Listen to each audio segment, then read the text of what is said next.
Well, I'm going to invite one of my favorite people up, John Wiese, my partner and the CTO of our company, Wiese, where we magnify voice for attention and influence.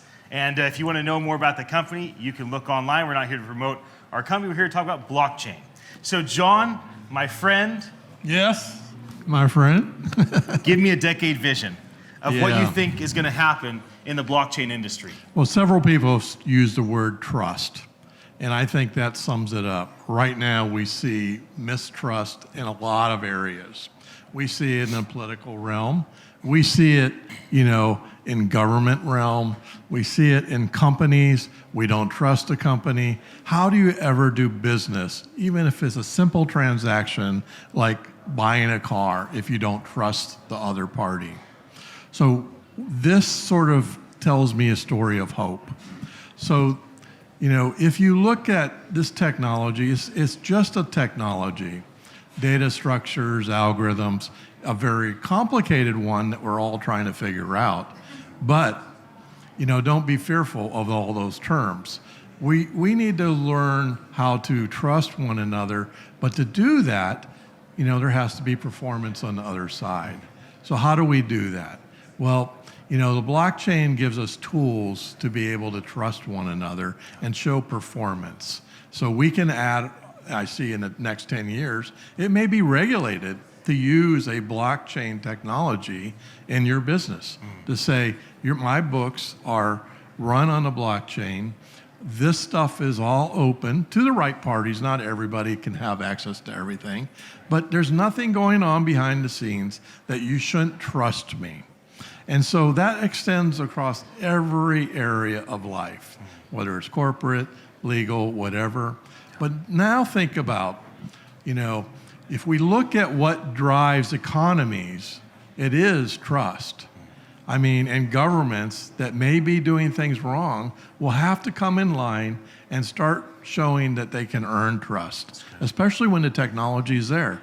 I think of it as sort of, it's beyond databases, it's beyond all that, but it's sort of the next oracle, if we look at it, of how the technology can map trust that translates into hope, and that hope can rise up people, right? So let's give an example. So in some second,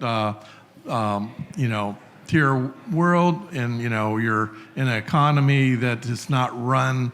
There's no records. There's no legal records that you own this ground or this land.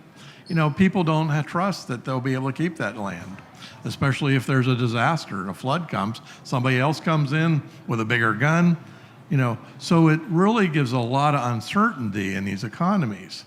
So we want to bring certainty into the world economy that brings hope at the lowest levels of society so that we can all rise up and trust each other again.